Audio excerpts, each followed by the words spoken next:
नमस्कार।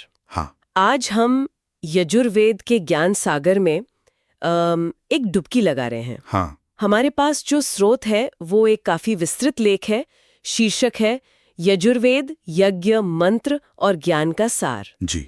तो हमारी कोशिश रहेगी कि यजुर्वेद के जो मुख्य तत्व हैं, कर्मकांड, मंत्र और उसका जो गहरा ज्ञान है उसे समझें। हाँ। अक्सर तो इसे सिर्फ यज्ञों से ही जोड़ते हैं लोग। हाँ, ये बात है। पर लेख कहता है कि इसमें और भी बहुत कुछ है। तो चलिए देखते हैं क्या है। बिल्कुल। और देखिए, यजुर्वेद का मतलब ही है यज्ञ की विधियों का ज्ञान। हाँ। ये तो हिंदू धर्म के 4 प्रमुख वेदों में से एक है ही। और हाँ, ये सच है कि इसका मुख्य फोकस कर्मकांड पर है, यज्ञ, हवन, देवताओं की स्तुति वगैरह। पर जैसा आपने कहा, बात सिर्फ इतनी नहीं है। अच्छा, इसकी जो संरचना है वो भी काफी दिलचस्प लगी मुझे। स्रोत में लिखा है कि इसमें 4 हिस्से हैं। संहिता मतलब मंत्र संग्रह। हाँ, मंत्र। फिर ब्राह्मण जो यज्ञ विधियों की व्याख्या करते हैं। जी। और फिर आरण्यक यानी जंगल में ध्यान और तप वाली बात। हाँ, बिल्कुल। और आखिर में उपनिषद जहां आत्मा और ब्रह्म पर गहरी दार्शनिक चर्चा है। सही। तो क्या ये एक तरह की यात्रा है कर्म से ज्ञान की ओर? हाँ, बिल्कुल कह सकते हैं। स्रोत भी इसी तरफ इशारा करता है। देखिए, संहिता के मंत्र ब्राह्मण ग्रंथों में बताए गए यज्ञों में इस्तेमाल होते हैं। हाँ। है ना? फिर आरण्यक आपको कर्मकांड से ध्यान की तरफ ले जाते हैं और उपनिषद उसी ध्यान को आत्मा और ब्रह्म के ज्ञान में और गहरा करते हैं। तो एक तरह का क्रमिक विकास है। अच्छा।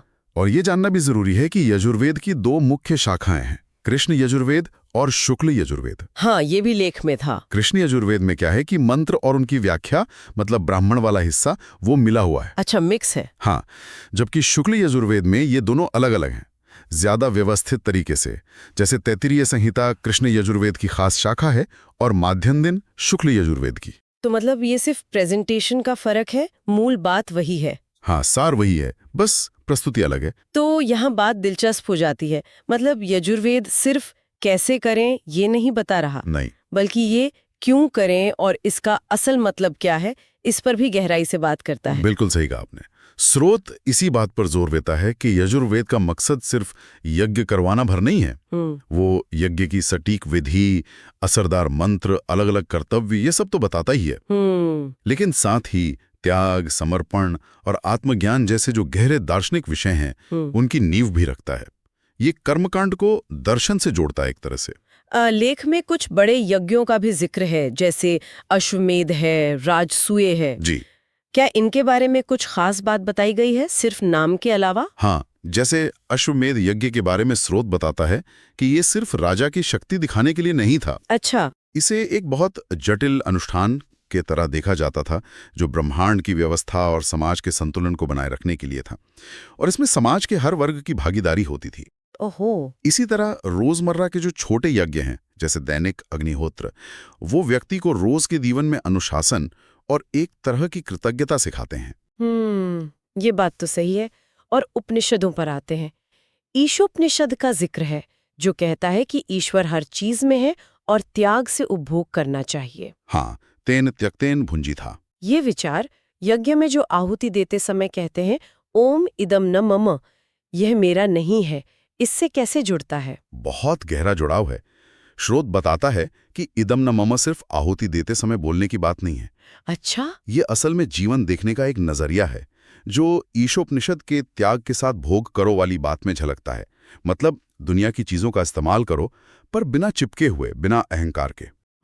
और बृहदारण्यक उपनिषद तो फिर इसी बात को और आगे ले जाता है।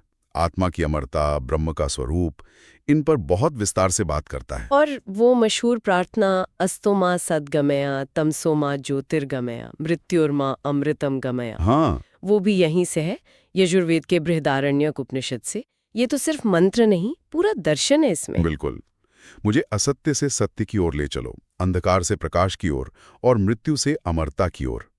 ये प्रार्थना यजुर्वेद का जो सार है ना, कि कर्म के जरिए अज्ञान को मिटाकर ज्ञान और मुक्ति की तरफ बढ़ना है, उसी इच्छा को दिखाती है। स्रोत ये भी कहता है कि आज भी हमारे समय में भी हिंदू संस्कारों में यजुर्वेद के मंत्र और विधियां जिंदा है। हाँ, ये बिल्कुल सच है।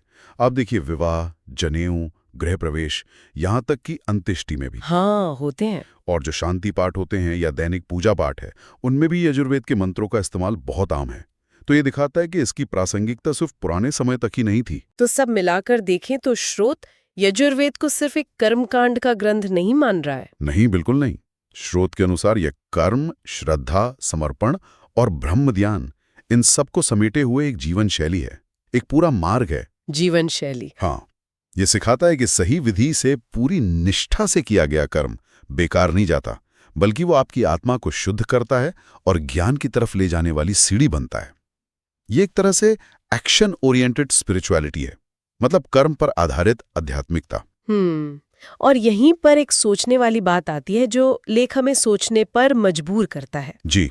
स्रोत इसे एक जीवन शैली कह रहा है, तो क्या आज की जो भागदौड़ वाली जिंदगी है उसमें यजुर्वेद के यज्ञों के पीछे जो अनुशासन छिपा है, जो एक उद्देश्य के साथ कर्म करने की बात है, और वो इदम न मम वाला भाव, मतलब अनासक्ति, हाँ, क्या इन सिद्धांतों के आज भी हमारे लिए कोई मायने हो सकते हैं? ये एक सवाल है जिस पर शायद हम सबको सोचना चाहिए। बिल्कुल, सोचने के लिए एक अच्छा बिंदु है ये।